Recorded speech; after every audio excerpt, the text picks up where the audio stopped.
भुजा है उसे क्या कहते हैं? लंब। बैठ जाइए। जो थीटा के साथ की भुजा होती है उसे क्या कहते हैं? तो बताइए। आधार। जो सबसे लंबी भुजा होती है उसको क्या कहते हैं? खड़े होकर बताइए। बताइए। कर्ण।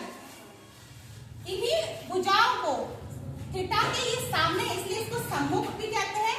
ये आधार, इसके साथ इसे गलंग भुजा और इसे कर्ण कहते हैं।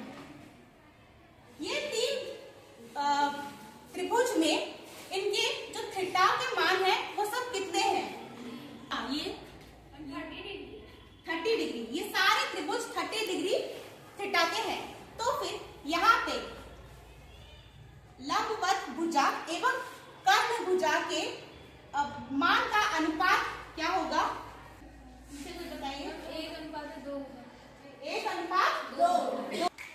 पहले त्रिभुज में लंबवत एवं कर्ण का अनुपात 1/2 आता है। दूसरे में क्या आता है? लंबवत एवं कर्ण का 1/2। खड़े होकर बताइए।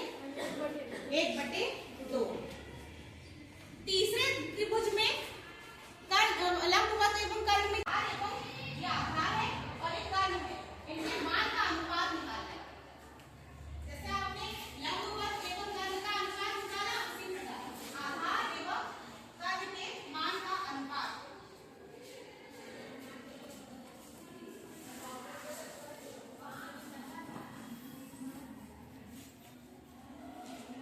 बताइए।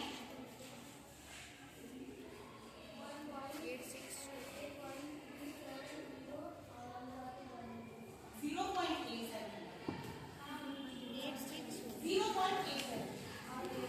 इसी प्रकार दूसरे त्रिभुज में क्या आएगा? 10.4/12। 6.9/4। 1.7। सभी में भी 1.7 है। तो यहाँ से हमें पता चलता है, जब गणितज्ञों ने देखा कि 30 डिग्री के त्रिभुज के लिए जो आधार लंबवत होता है एवं कर्ण होता है, चाहे वो कितने भी मान का हो, उनके अनुपात हमेशा बराबर आता है।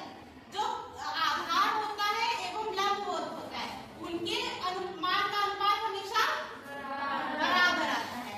एवं जो आधार और लंबवत होता है, उनके मान का अनुपात हमेशा बराबर आता है। तो यहाँ से उन्होंने कुछ अनुपातों को परिभाषित किया, जो कि साइन थीटा, मतलब जो सम्मुख भुजा है बटे जो कर्ण है उसको हम साइन थीटा कहते हैं। जो आधार एवं कर्ण का अनुपात होगा उसे कॉस थीटा कहते हैं। एवं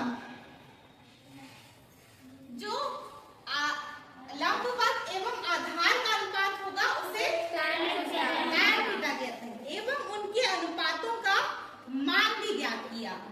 ठीक, तो यहाँ पे अब यहाँ पे ध्यान दीजिए, इन अनुपातों को देखिए और यहाँ पे ध्यान दीजिए। ये लड़की है और इसने टावर की ओर देखा। कोई सामने आओ। एक लड़की जब ये टावर की ओर देखती है तो ये कितने डिग्री का कोण बना रही है?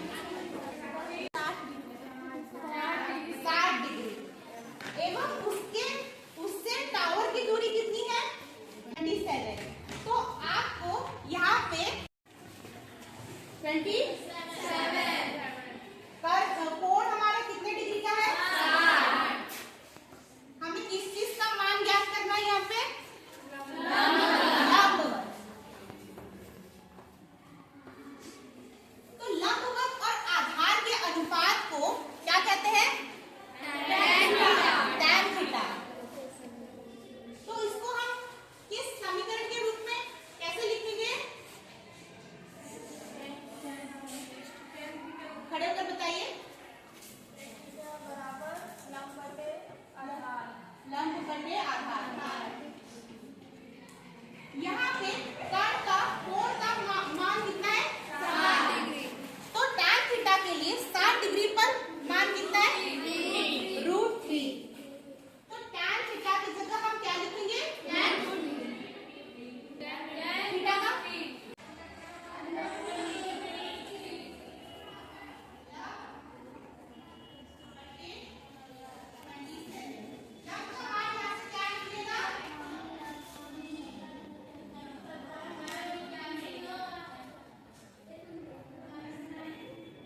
दीवार की ऊंचाई नापनी होगी।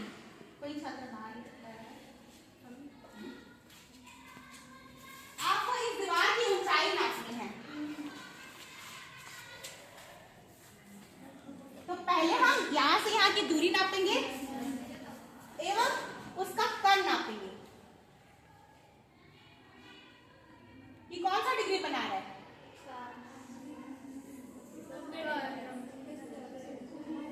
आओ सामने। 60 डिग्री बना रहा है। क्या इसकी दूरी हम नाप सकते हैं? खड़े रहो इधर, नापिए। कोई आओ सामने।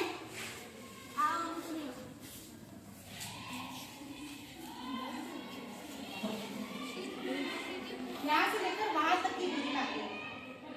हाँ 30 ऐसे तक नापिए ना। हाँ 30, इसके बाद से यहाँ से 30, 60, 90, फिर 120, 115, 118, 210, फिर 224, 270, 300 और फिर ये 330। तो आधार आपका 330 सेंटीमीटर का है, कर्ण आपका कोण आपका 60 डिग्री का है। क्या आप अभी इस दीवार की ऊंचाई नाप सकेंगे? Yes ma'am.